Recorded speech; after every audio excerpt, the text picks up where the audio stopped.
여러분, 굿모닝 행정학 진행하는 여러분의 영디 최영희입니다. 자, 우리 오늘은 23년 군무원 7급의 16번부터 20번 문제까지 5개 문제를 좀 풀어보려고 해요. 문제가 좀 간단하기도 하고요. 확실히 군무원은 제가 이렇게 해설 강의를 하면서 계속 툴툴거리는 거 여러분 느끼세요? 문제가 좀 별로인 게 있어요. 그래서 이걸 어떻게 대비하라고 얘기를 못 하겠어요.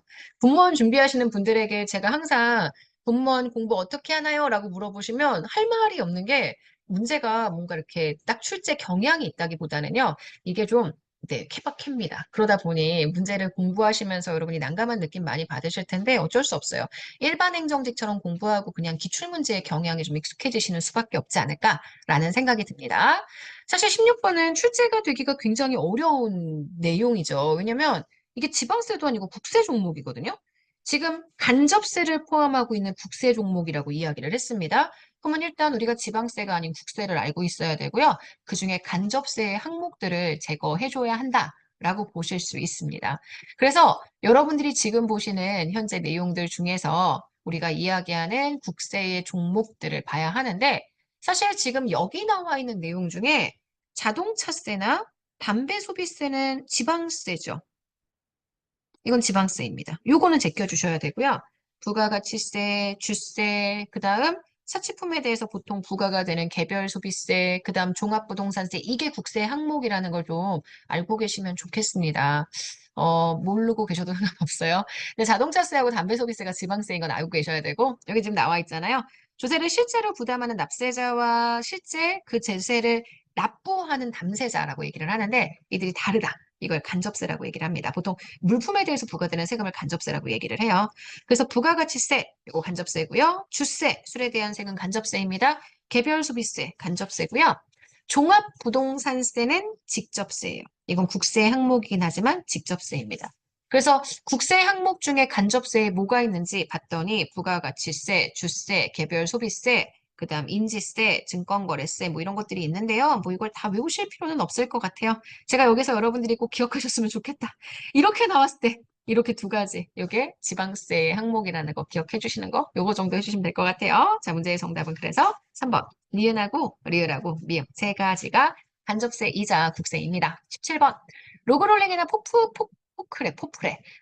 배럴과 같은 정치 현상이 나타날 수 있는 정책 유형. 아시겠지만 로그롤링은 실제 서로가 통나무 굴리는 것처럼 협력하는 현상이고 포크 배럴은 발라먹기 같은 현상이죠. 요건 모두 다 분배 정책에서 발생하는 정치 현상입니다. 17번의 정답은 1번이에요. 18번 여러분 요건 꼭 기억해 주세요. 이번에 국가직에 우리 액션 러닝에 출제가 되었었죠. 자, 그러면 이 문제는 혁신 기반 교육 훈련 방식인데 조직의 수직적 수평적 장벽을 제거하고 전 구성원의 자발적 참여로 행정의 혁신, 관리자의 신속한 의사결정, 문제 해결 도모, 딱 전형적인 뭐에 대한 설명이냐면 이게 지금 보시는 워크아웃 프로그램에 대한 설명입니다. 멘토링은 1대1 멘토와 멘티 관계로 서로 함께 일하는 방식을 이야기하고요. 학습 조직은 조직의 학습, 조직이 새로운 상황에 적응하기 위해 조직적 학습 강조하는 그 조직, 우리 탈관료자의 전형적인 유형 중에 고 학습 조직이고, 러닝은, 액션 러닝은 뭐 아시겠지만, 러닝 바이 두잉, 이번에 국가직에서 출제가 되었던 내용이죠. 그거 말고 워크아웃 프로그램. 그래서 워크아웃 프로그램은 이 문제의 내용을 통해서 꼭 기억을 해주시면 좋겠어요. 19번 문제입니다. 리더십에 관련된 문제고요. 리더십에 대한 이야기에 있어서 리더십의 내용이 어떻게 되는지 설명하고 있습니다. 초기 리더십 이론에서는 리더가 갖추어야 하는 기본적인 자질, 그 다음 행태, 이런 것들을 중요한 연구의 대상으로 생각을 했죠.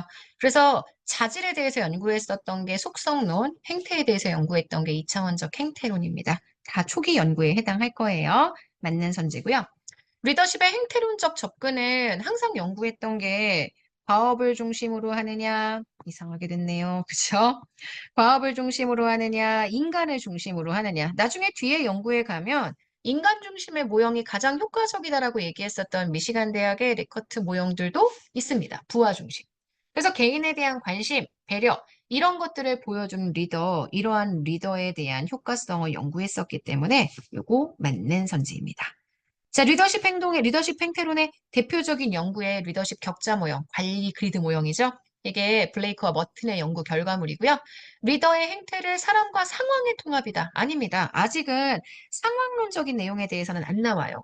상황의 통합이라는 건 리더의 행태 플러스 상황적인 변수를 고려해야 한다는 얘기인데 이건 상황론이고 여기는 그냥 리더의 행태를 과업지향, 인간지향 두 가지로 보죠. 자, 그다음 이 과업과 인간 두 가지 모두 다 지향하는 단합형, 팀형이 가장 효과적이라고 설명을 합니다. 이렇게 설명하지 않았어요. 그래서 지금 보시는 요거 X가 되고요. 4번 리더십 효과는 리더와 구성원의 관계, 과업 구조, 리더의 직위에서 나오는 권력, 리, 직, 과, 뭐 이렇게 얘기했던 기억하세요? 우리 상황론적 이론의 상황 변수입니다. 그래서 요거는 피들러의 상황 적응적 리더십 이론에 나와 있는 상황 변수들에 대한 얘기죠. 그래서 상황론은 항상 이렇게 이런 것들을 봅니다. 그러니까 사람이나 상황에 관련된 내용들이라고 얘기할 때 요 상황, 이게 상황 변수에 대한 얘기고 여기서 얘기하는 상황이 바로 요.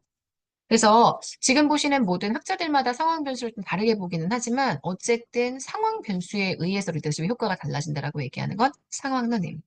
문제의 정답이 되는 그래서 몇 번이냐면 여러분 이 문제의 틀린 선지는 3번입니다.